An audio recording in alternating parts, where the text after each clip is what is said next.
You ever get that feeling, like your gut knows something your mind doesn't? That quiet, uneasy whisper in the back of your skull saying, "Don't go." I ignored that feeling once. And for the rest of my life. I wish I hadn't. Because the man I thought was my friend turned out to be a murderer. If you've ever trusted your instincts, or ignored them, hit that like button, subscribe, and stay close. Because tonight's story isn't about ghosts or demons. It's about something far scarier. The monsters that look just like us. I was 17 when I met him. Let's call him Mark. I worked part-time at this small video game store at the edge of town. The kind of place that smelled like dusty carpet, old controllers, and cheap pizza. Mark started coming in every other day. Mid-20s, maybe, messy brown hair, kind eyes. He always had a quiet, calm tone that made you feel like you could trust him. He'd browse for hours talking about new releases, movie remakes, weird internet theories. He was funny, dry, sarcastic. I didn't have many friends, so having someone older who actually listened felt good. At first, I thought he was just a lonely gamer. But then small things started to feel off. Like how he always remembered what time my shifts ended. Or how he'd casually mention, "Hey, I saw your car at the diner last night. Good pancakes there." I hadn't told him I went there. Once he laughed and said, "You shouldn't walk home alone after closing. You never know who's out there." He smiled when he said it, but his eyes didn't. They were cold. Calculating. Till I brushed it off. People say creepy stuff sometimes without realizing it. Right? It was Friday evening. He came in late, right before closing, holding a can of energy drink and this weird restless energy. He leaned on the counter and said, "Hey, you're off tomorrow, right? I'm having some people over. Horror movies, pizza, maybe a few drinks. You should come." He said it casually. Friendly. But my stomach twisted. It was like something inside me clenched. A silent alarm I couldn't explain. I hesitated, tried to smile. I think I'm grounded. Bad grades." I lied. He stared at me for a second too long. Then he laughed. But it wasn't normal laughter. It was hollow. Like he was laughing at me, not with me. "All right," he said softly. "Your loss." He turned and walked out. The automatic doors slid shut behind him, but that weird, heavy feeling in my chest stayed. The next day I couldn't shake it. That creeping sense that something wasn't right. Every time my phone buzzed, I expected it to be him. But it wasn't. Saturday night, the news broke.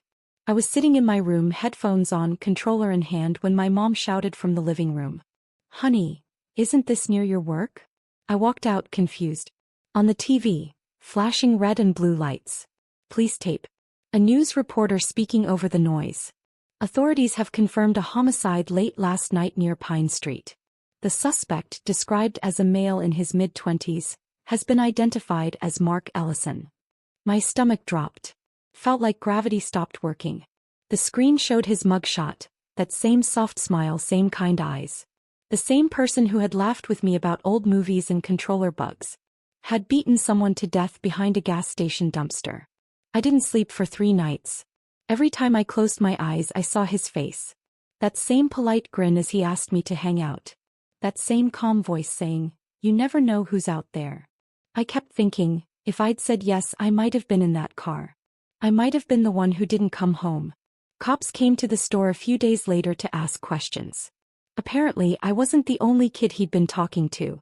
There were others, younger, lonelier, people who said he made them feel seen. Turns out he wasn't just a killer.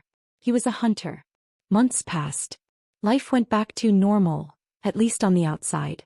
But something in me changed. One night I was closing the store again. Lights low, rain hammering the glass doors, when I swore I heard footsteps in the aisles. I froze. Hello. Nothing. Just the hum of the fridge in the back. But when I went to lock the door, there on the mat was a receipt. No one had been in for hours. It was blank except for one thing written in pen. "You should have come that night."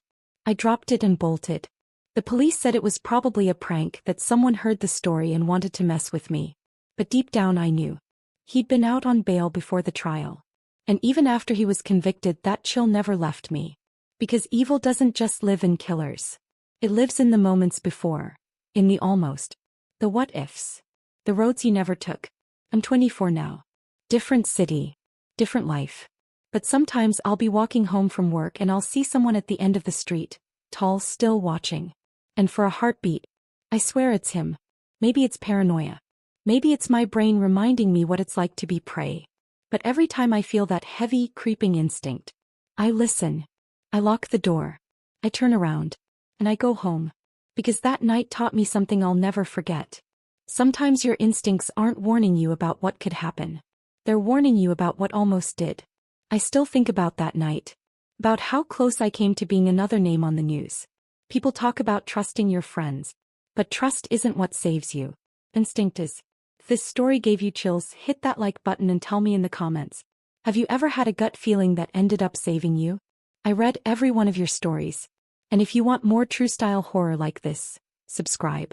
Because next time the monster might not be hiding under your bed. It might be standing right behind you.